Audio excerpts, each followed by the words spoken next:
Halo guys, bertemu lagi bersama saya di Amunra Channel. Seperti biasa, pada kesempatan kali ini saya akan mencoba membawakan sebuah cerita ataupun kisah dari berbagai penjuru dunia. Namun sebelum lanjut ke inti cerita, buat kalian yang baru bergabung di Amunra Channel, silakan klik tombol subscribe, like, comment, and share ke semua media yang kalian punya. Dan jangan lupa untuk aktifkan tombol loncengnya, agar kalian selalu mendapatkan berita atau cerita kisah yang kami bagikan.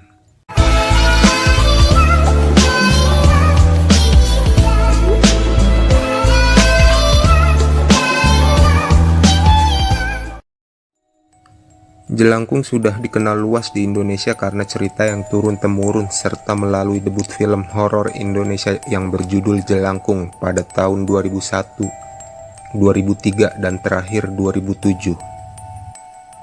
Jauh sebelum itu, Jelangkung sudah lebih lama dikenal di masyarakat Indonesia. Belum terlalu jelas tahun berapa permainan horor ini mulai hadir di Indonesia. Karena menurut catatannya, Jelangkung dulu dimainkan oleh bangsa Cina. Jelangkung sendiri biasanya dibuat dari sebuah gayung air yang umumnya terbuat dari tempurung kelapa yang didandani menggunakan pakaian dan bergagang batang kayu. Setelah melakukan beberapa ritual, maka jelangkung yang dibuat tadi bisa bergerak-gerak dan ini menandakan jika jelangkung tadi sudah kemasukan jin atau makhluk halus lainnya. Jika kamu pernah memainkan permainan mistis dan gaib ini, maka kamu tidak akan heran lagi.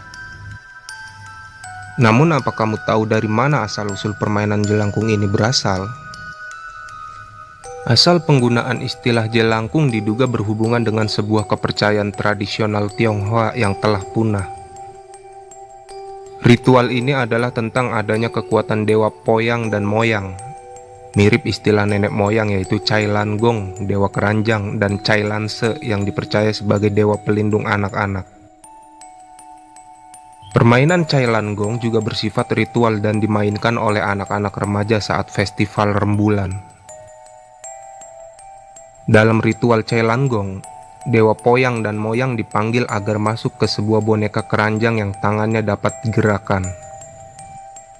Pada ujung tangan boneka tersebut diikatkan sebuah alat tulis, biasanya kapur. Boneka tersebut juga dihiasi dengan pakaian manusia, dikalungi kunci dan dihadapkan ke sebuah papan tulis sembari menyalakan dupa. Saat boneka tersebut menjadi terasa berat, menurut mereka menjadi pertanda bahwa boneka itu telah dirasuki dewa.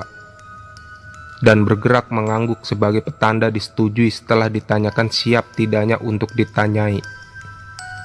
Jawaban-jawaban dari pertanyaan yang diajukan akan dituliskan oleh dewa yang merasuki boneka tersebut pada papan tulis yang disediakan. Ritual Cai Lan Gong sendiri telah punah di Tiongkok, namun diduga ritual dan namanya kemudian diserap ke dalam bahasa Indonesia menjadi Jelangkung, dan masih hidup karena hubungan negeri Tiongkok dan Nusantara yang telah berlangsung ribuan tahun. Berbeda dengan Cai Lan Gong, media yang digunakan untuk menampung dewa yang dipanggil dalam jelangkung adalah gayung penciduk air yang diiringi dengan nyala kemenyan dan perapian. Zaman dahulu, gayung terbuat dari tempurung kelapa yang digagangi kayu, sehingga dalam perkembangannya, permainan jelangkung di Nusantara lebih dikenal dengan ritual pemanggilan dewa lewat boneka berkepala tempurung kelapa yang didandani pakaian. Tetapi sebagai permainan anak, boneka ini akan dipegang oleh dua anak yang masih kecil dan dipandu oleh seorang pawang yang memanggil dewa dengan sebuah mantra. Jawaban dari semua pertanyaan akan dituliskan pada sehelai kertas, batu tulis, ataupun kapur.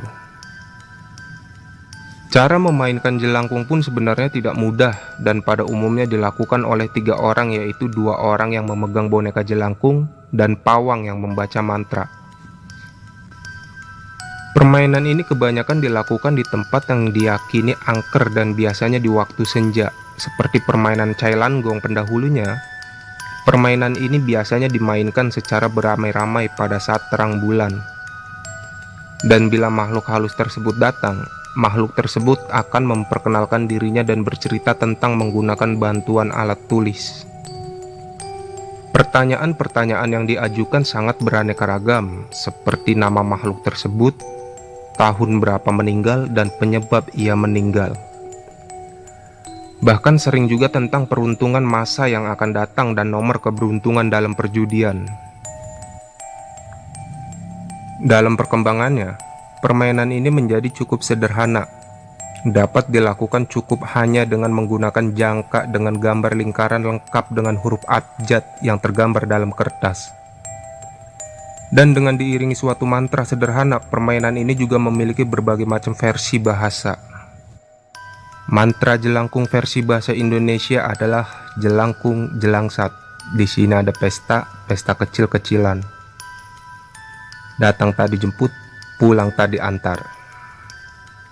Sedangkan mantra menurut versi Tionghoa adalah, silakan kalian baca sendiri.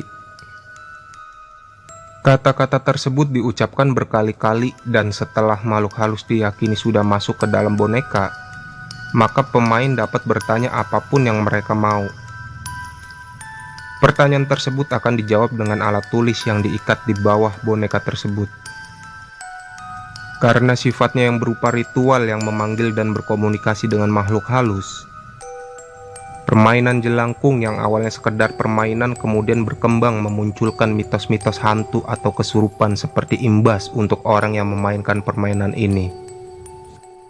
Mitos tersebut umumnya adalah bila permainan ini diakhiri tanpa melepas atau berpamitan dengan makhluk halus yang masuk ke dalam boneka, maka makhluk halus tersebut dapat menjadi marah dan dapat membuat masalah untuk para pemanggilnya.